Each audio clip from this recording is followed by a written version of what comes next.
willkommen zu Dragons TV. Und heute mein Gast, DJ Woodmore, ein Spieler, den ich schon viele Jahre begleite und immer wieder gerne spiele. Schön, dass du hier bist.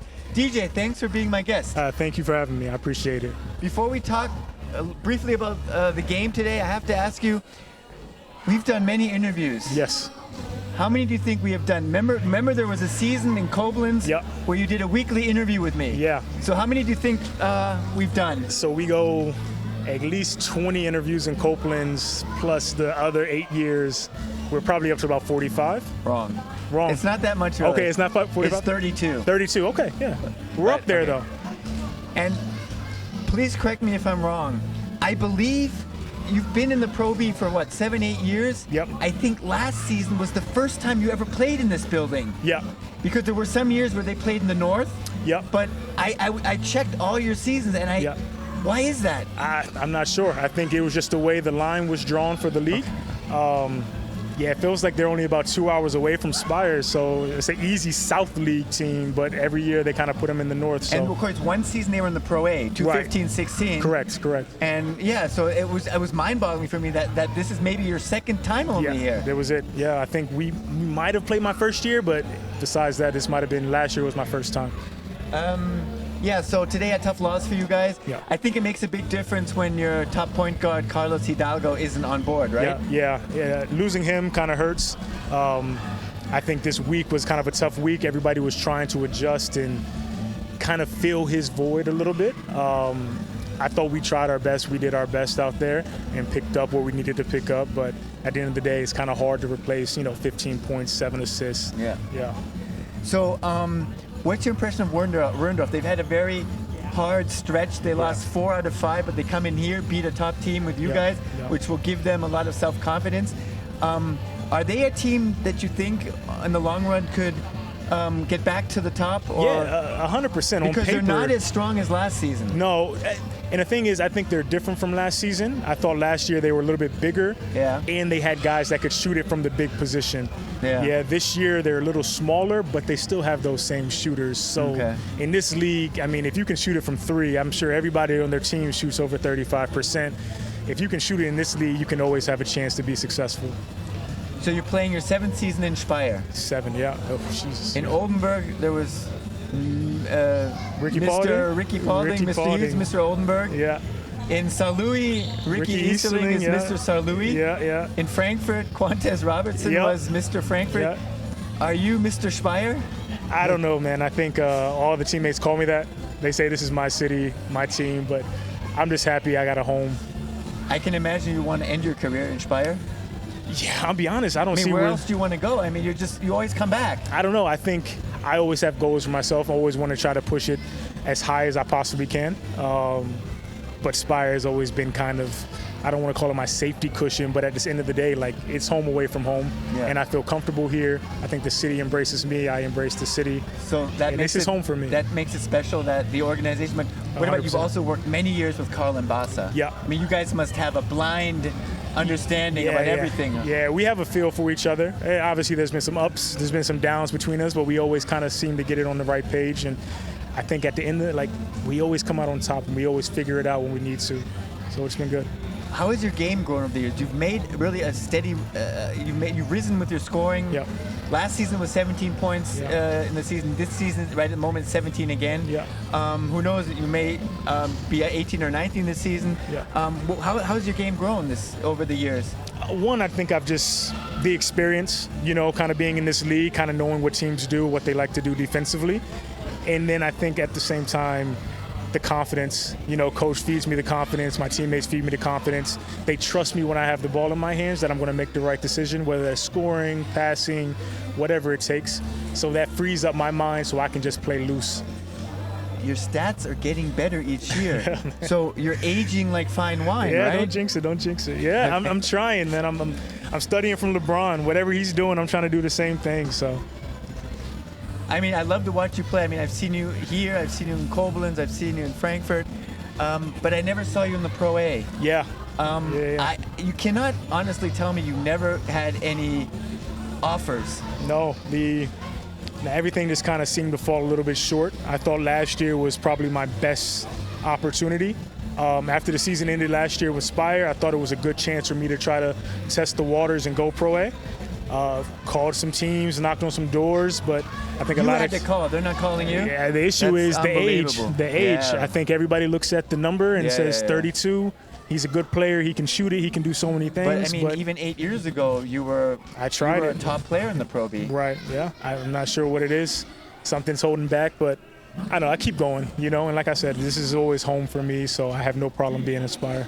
Before the game, the team was in 3rd place. Yep. They're 7-5 now. Yep. Having a great season.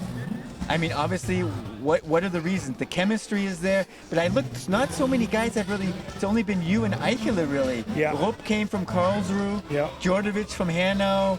Diallo was here for 3 years. Diallo is another 3 guys, and then Grosskopf is new. Grosskopf is new, yeah. It's only really 3 guys. Yeah. But what's the secret, really? I don't know. I think we kind of bonded early, and we have a lot of younger guys with Pro A or Pro B experience. Okay. And I think that helps us. So it's not so much of the learning how to fit the system. It's more like, hey, where do I fit in?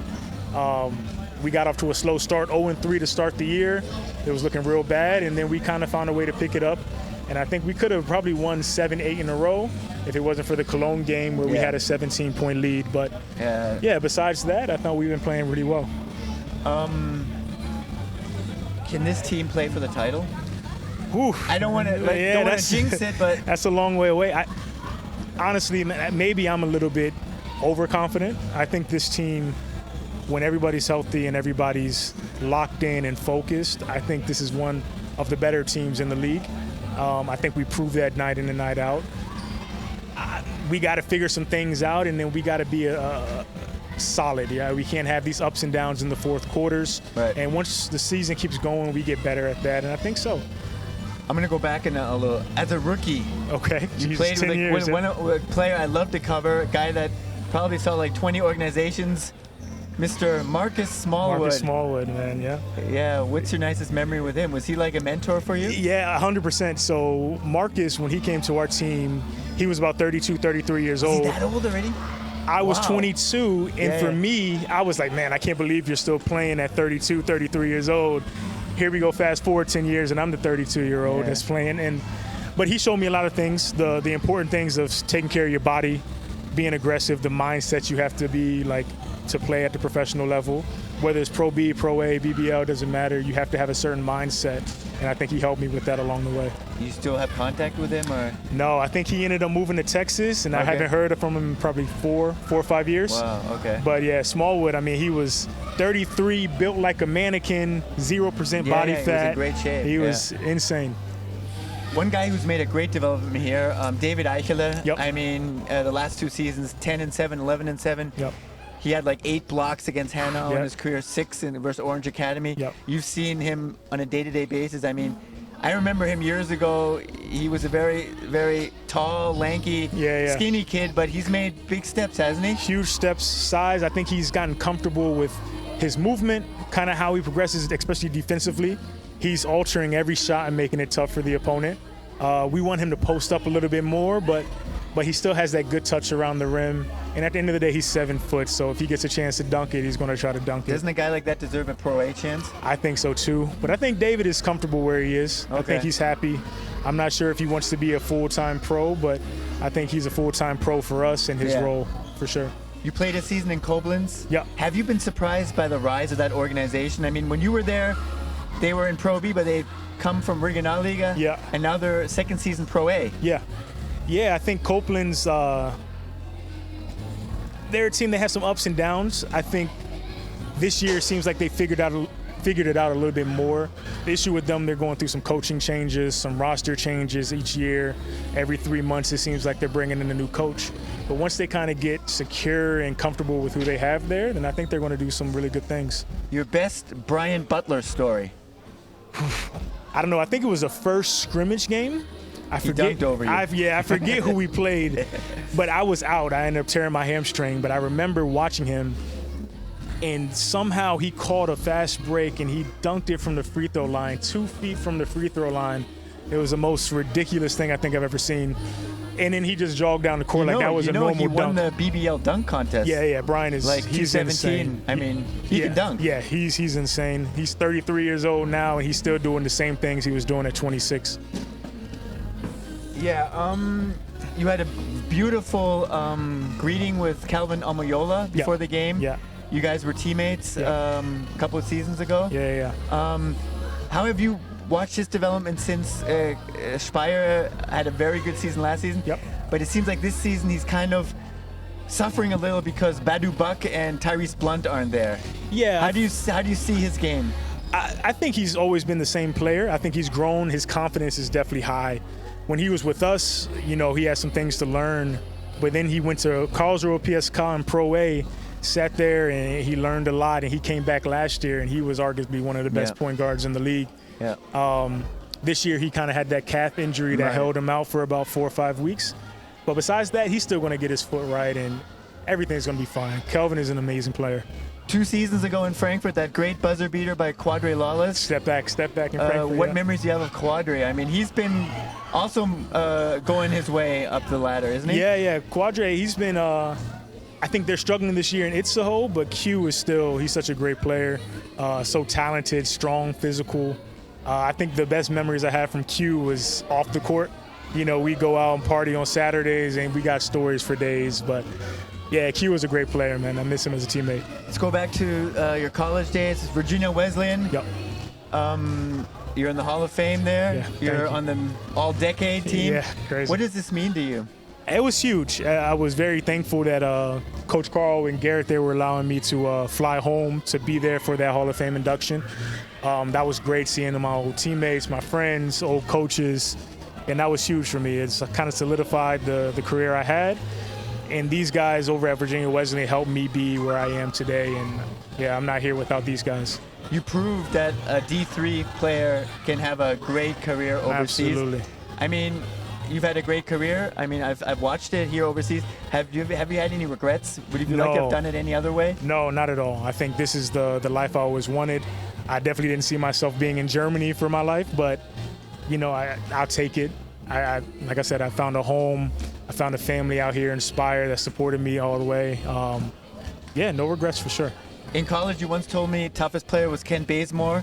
Yep. And then years ago, you said at that point your toughest player was Ricky Easterling. Ricky from Easterling, Speyer. yeah. Who are some other guys that you can mention that have given you fits on the court in the Pro B? In the Pro B, I would say tough player Andre Nation from Ehingen a few years ago. Yeah. He was a really talented player. He ended up going down with a hamstring injury, but he was a great player. Other than that, we got some current players today that are pretty good. Rupert from Cologne. Obviously, Tim Smith today, he was lights out. Bruno Albrecht from Frankfurt. Yeah. He's always tough, but definitely some tough people in this league. You've had so many great games. Was the game against Würzburg where you hit 40 points, is that your best game as a pro player? Or? No, I think that was one of them. I think last year I had a really good game against Ludwigsburg. It was a home game. There was another, I think I had 40 that game as well. No, 39, I believe. Was it 39? Okay, one of the two. I think. I don't want to say anything wrong. I want to say it was 40. I thought Würzburg was the first 40-point game. No, second. Oh, yeah, okay, then you're right. Yeah, but I think you had a 39-point game also. Yeah, something like that. Wow. Yeah. Wow. No, I thought Ludwigsburg was really a fun game, especially at home in front of the fans. I thought that was huge, and we were able to come away with the win, and that was the start of like a nice run for us where we didn't lose a home game in the second half of the season last year. Who wins a one-on-one in practice, you or Carlos Hidalgo? It's me, every time. I tell him every day. He doesn't believe it. He doesn't want to believe it, but I tell him every day. Is he afraid to play you? No, I think sometimes he just wants to go home and stretch and ice. After practice, I'm ready to go. He kind of wants to he's so younger than you, isn't he? Yeah, 26, 27. Okay, he's still a young buck. Yeah.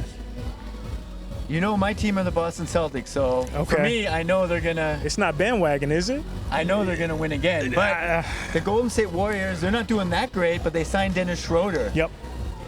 Big Dennis Schroeder fan. Do they have good chances now? I think so. To get out of the West as number one and then maybe play the Celtics? I think so. I think Schroeder adds a different element for them. Kind of keeps that pace super high even when Steph is off the court.